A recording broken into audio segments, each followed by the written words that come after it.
Well, let me ask you something. We always hear this line, right? NATO stands together. But what if one NATO country attacks another NATO country? Sounds impossible? Well, you see, it's not as simple as people think.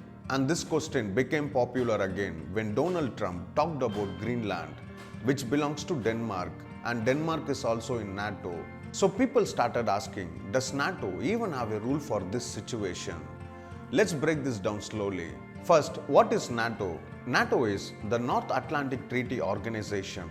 It was created in 1949 after World War II. The main idea was simple. If one member is attacked, everyone defends them. This idea is written in Article 5 of the NATO treaty. Now, here is the key point. Article 5 talks only about external attacks, meaning Russia attacks Poland or another non-NATO country attacks a NATO member. Article 5 is very clear about that, but there is no article in NATO that clearly explains what happens if a NATO member attacks another NATO member. Yes, you heard that, right? There is no Article 6, 7 or secret rule that says this is what we do if allies fight each other. Why? Because NATO was built on one big assumption that members will never fight each other. Now let's talk about the Trump and Greenland situation. In 2019, Donald Trump openly said he wanted to buy Greenland. Later, during political speeches, he used strong and aggressive language. Greenland is not independent, it is an autonomous territory of Denmark. So people asked, what if the US threatens Denmark?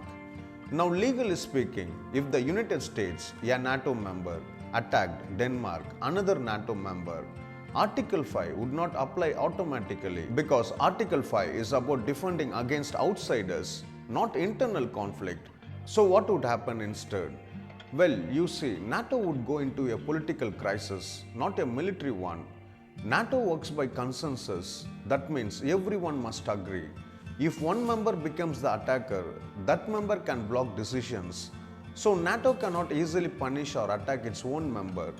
There is also no system to expel a member from NATO. Once you are in, you are in.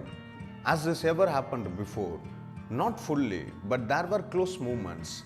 In 1974, Greece and Turkey, both NATO members, came close to war over Cyprus. NATO did not fight either side. Instead, NATO stayed mostly silent and pushed for diplomacy. That tells us something. NATO is a defensive alliance, not a police force. Now let's talk reality. Could the US actually attack Denmark or Greenland? Realistically, no. Because the cost would be massive. It would destroy NATO unity, collapse US leadership in Europe, and damage American global power. Even threats alone already cause tension.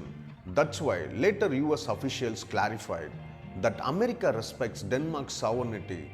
Now the future question, could NATO ever create a rule for internal attacks? Some experts say yes, eventually. Because NATO has expanded, it now has 31 members. More members means more politics, more disagreements, more risk. So in the future, NATO may need clear rules, conflict mediation systems, and stronger political safeguards. So let's answer the main question clearly. Does NATO have an article for one member attacking another? The answer is no. NATO was never designed for that situation. It depends on politics, diplomacy, pressure, and damage control. And that tells us one big truth. NATO's strength is not just weapons, it's trust. One trust breaks, even the strongest alliance starts shaking.